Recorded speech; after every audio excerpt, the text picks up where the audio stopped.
being recorded, and we shall be starting today with a presentation from the University of York.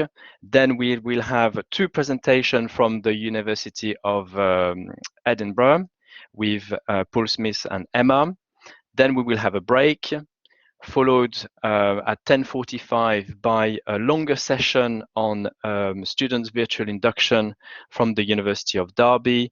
And then we will finish just before lunchtime, UK time, with a presentation from the university, from Mark Fraser, from Hanse University of Applied Science in Groningen. Okay, so that's before the lunch break.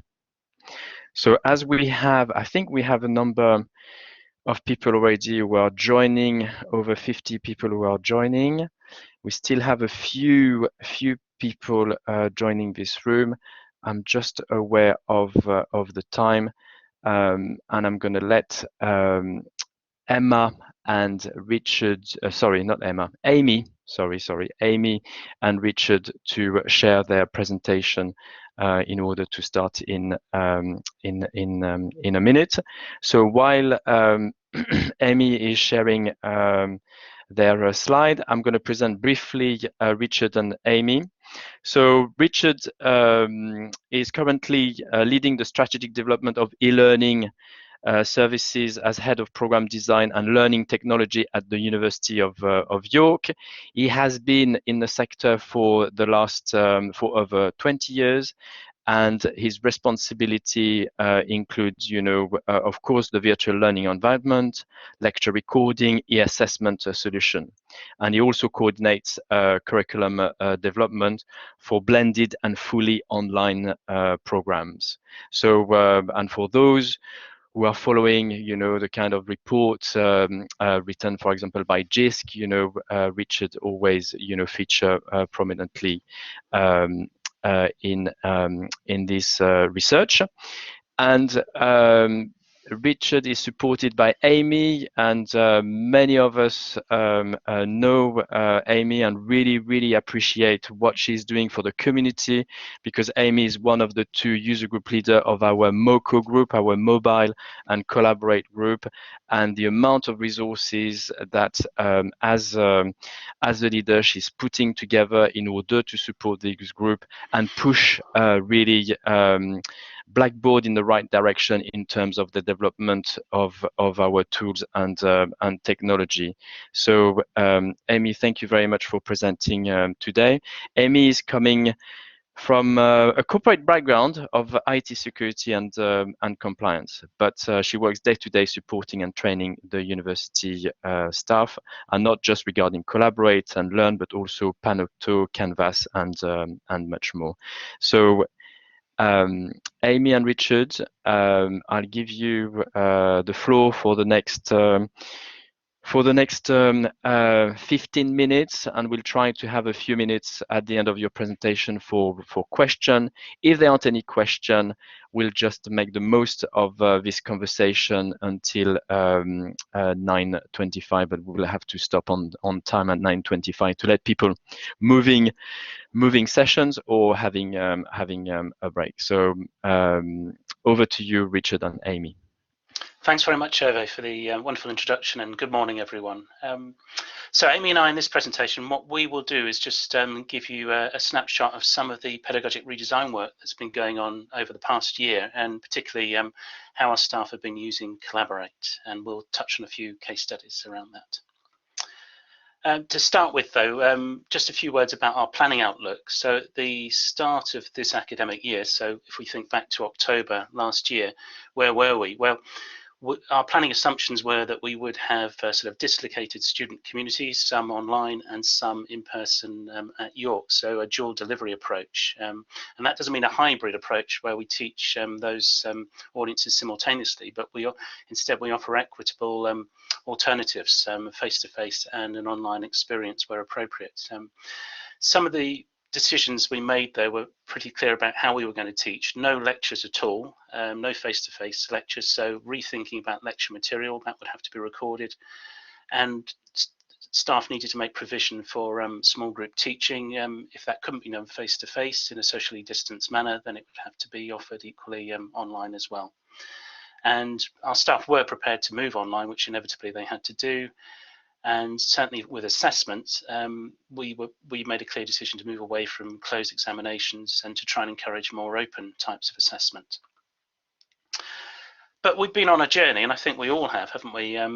So if we cast back our minds a little bit further, last year to sort of March, when lockdown sort of came in, the pivot to online learning, as it's called, was all about rapidly moving everything online, and largely staff were thinking more about sort of replicating how they were teaching face-to-face, so using Collaborate and as a way of mimicking the face-to-face timetable contact sessions that they had, and providing teaching content, getting it all online.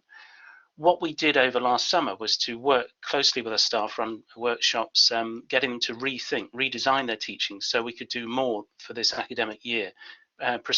Specifically get them to think about re-envisioning contact time and how we could use this more effectively, and to really sort of think about the affordances of the technology, what Collaborate, what Blackboard Learn offer, and how we could sort of maximize those affordances in teaching by offering structured and flexible learning.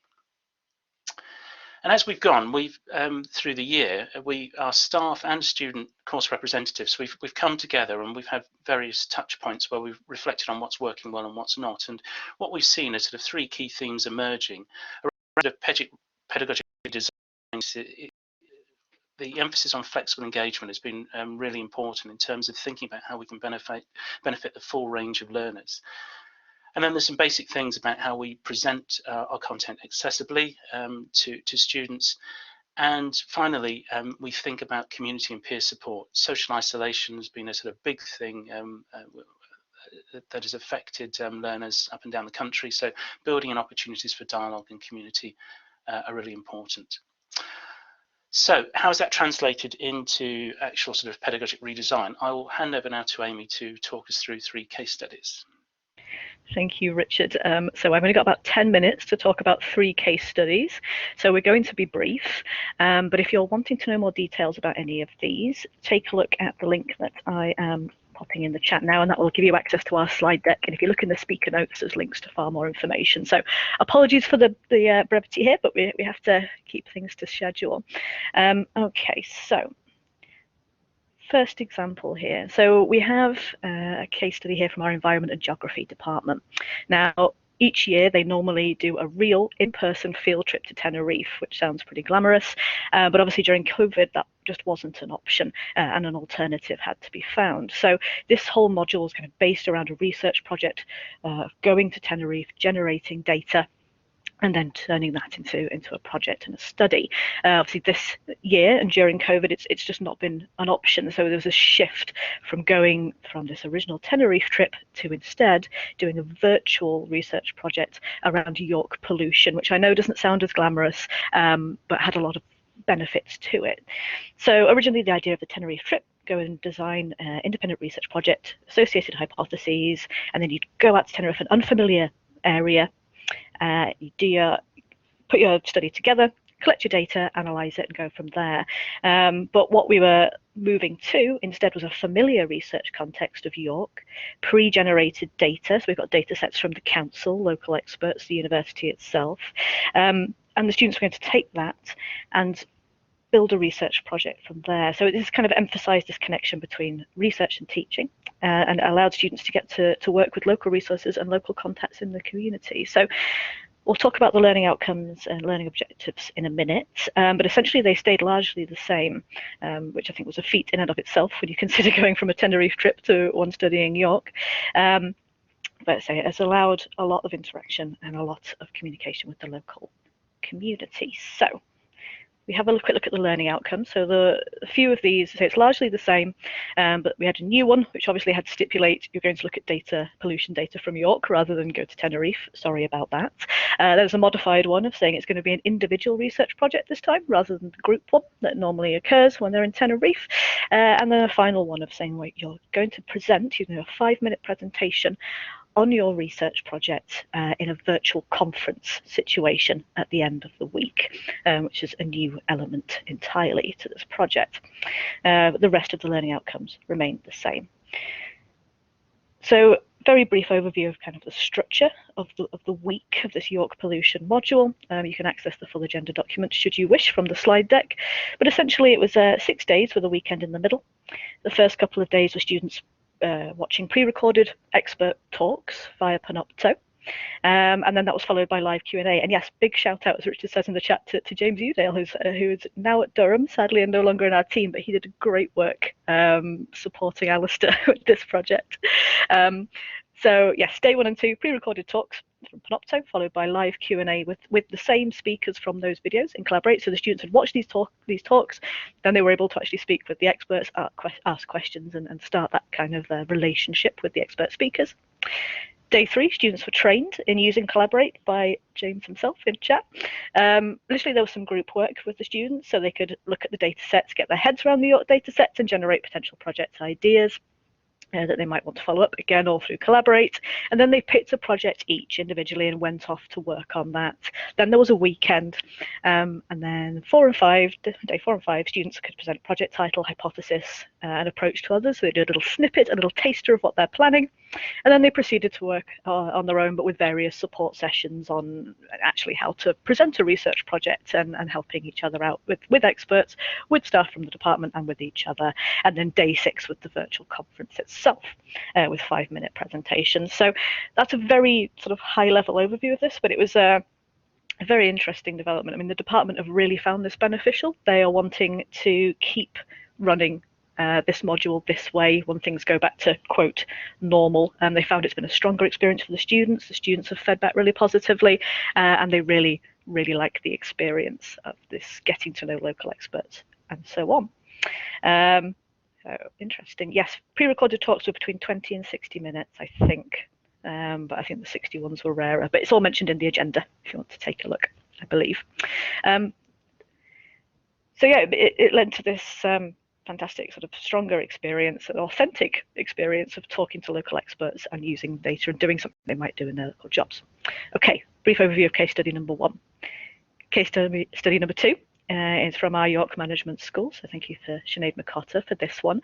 So this is in relation to a human resources management programme and the related modules there. So they had an existing summative assessment in this module, which is around hiring experiences.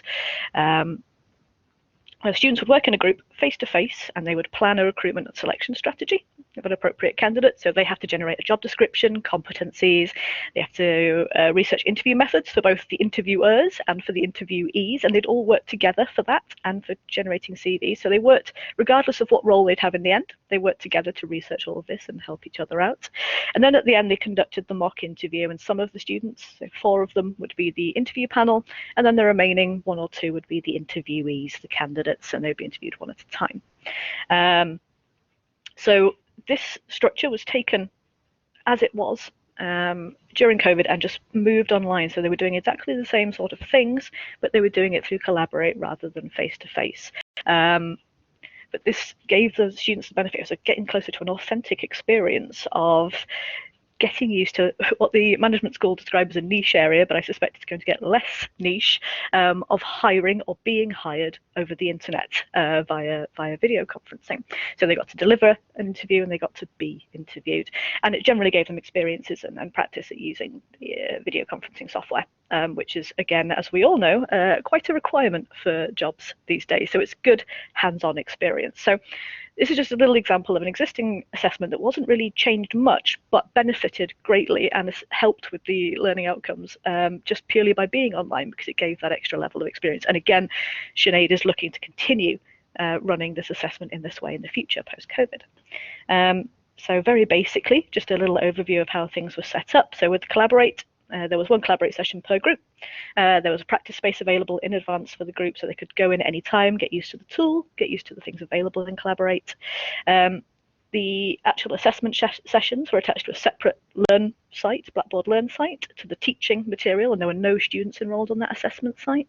So that meant that the sessions themselves were more secure, and the recordings could be locked down, and the student groups couldn't see each other's recordings. So it kept things a little bit tighter that way. Okay, so now brief overview. And then the final one we've got is another one from Sinead at the York Management School.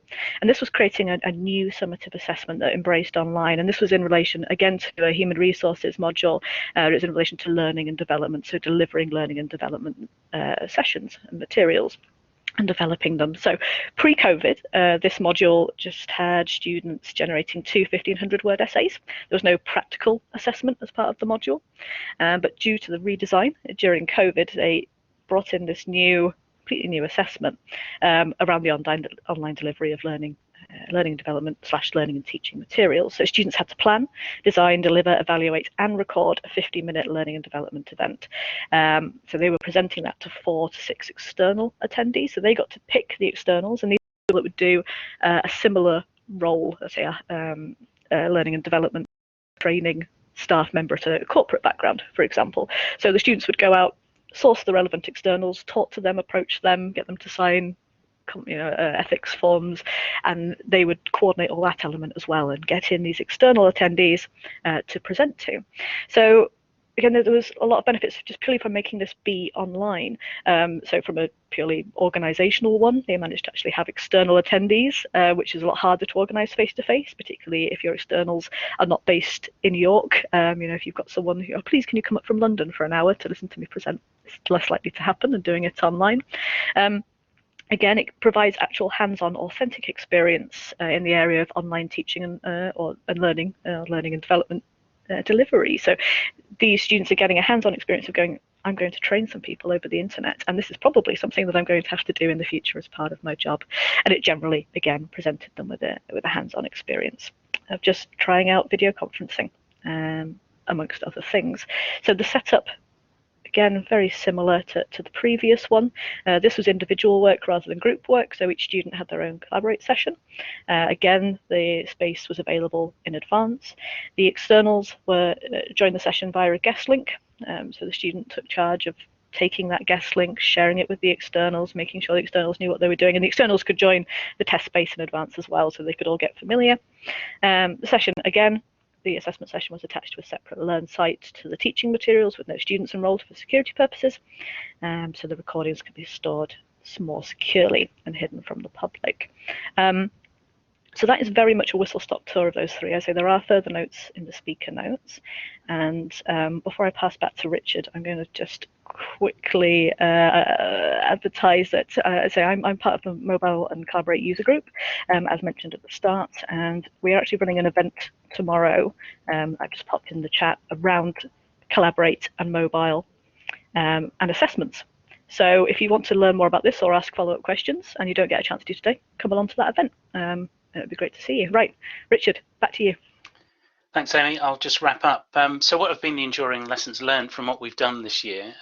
Well, number one, I think there's a new sort of conception of student attendance now. Pre-lockdown, it was all about sort of how we sort of track in students physically within the classroom. Now we're thinking very differently about how we provide choice for different types of learners to participate, part-time learners, as those with caring responsibilities, as well as those that can sort of study full-time. Also, we're thinking very much, and this is continuity in terms of our institutional pedagogy, with how we can use technology to support active learning and provide opportunities for co-creation of learning activities. And by that, we're referring to student-led learning and teaching activities. And as Amy has been explaining, also we're now placing much greater emphasis on authentic assessments and how they can be supported through technology. Whoops, I think I missed a slide. Yeah, and then in terms of practical guidance, there are some very specific things that we've been doing. One is just being more aware, making explicit the barriers to inclusion that some of our learners face. So we did an audit over the summer for both staff and students in terms of their technology, the minimum requirements for that they should have for campus-based learning, as well as what we've always done, which is distance learning sort of technology audits. And we've thought very much about sort of rebalancing the emphasis on synchronous present learning as opposed to asynchronous learning, and enabling students to learn at their own pace. And the other areas are very much around sort of community and collaboration, really important, as well as the obvious things, building in dialogical opportunities for discussion, questions, and feedback. So that is a whistle-stop tour of what we have to offer. You've got the slides, and here are some links which provide more detail on some of these ideas. What we like to do, if we have time, Hervé, is just to run a couple of polls to see what you're doing and how you've been redesigning your teaching. So do feel free to post questions in the chat box, as you've been doing. But we'd like to run this first poll, if that's okay. Where is Collaborate Ultra being used to support redesigned online teaching activities in your institution? So are you doing any of the following? Excellent. I'm waiting for while one of my colleagues, OM, is launching the poll. There's one question about the integration, your integration of Collaborate with your Learn environment. I think that's from Andy Yule. That's I think what is getting at is the integration. Is that right, Amy? I assume so. Andy, correct me if not. But yes, so we have Collaborate directly linked into Blackboard Learn. And what we have is a Learn site where all the teaching materials for a module are shared, say the learning and development module that we shared before. But when it came to the assessment, we made a completely different Learn site that was called Learning and Development Assessment. So it was a completely different site, and the students themselves weren't enrolled on that site. They accessed the Collaborate materials that were hosted there via guest link. So there was this technical partition to help increase the security of the recordings. Does that answer your question? Let me know if not. Sorry, I've just taken the mic for a second. Do. Well, sort of. I use Collaborate a lot within courses, doing very similar things, but I use a lot of course groups within the original view to make that all work for me, giving individual Collaborate groups. So I was wondering how you created those groups, if you were using. I see. I follow. I do. Yes, they didn't use course groups in these particular case studies. I think they did for the Alistair Boxall one, so the one where they were doing group work and the York pollution. But I think for the Sinead ones, the management school, I believe that they within the department they just manually created individual sessions for either each group or each student, depending on what the activity was. So they didn't use group integrations at this point.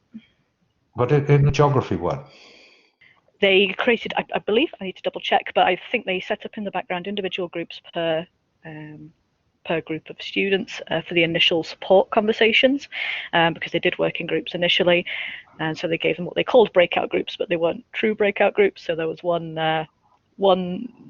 Collaborate session linked to a group for each one, but then they went and worked individually, and again, I believe individual sessions were created for those. I could double check and get back to you on that, Andy, but yes, I don't think there was a heavy reliance on Learn groups. Oh, okay. Thank you. So yes, manual effort.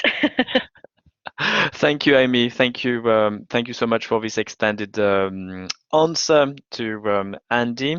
So Richard, I've just published the poll. I don't know if you want to make some comments or if there's some interesting stuff in the chat, regarding your question.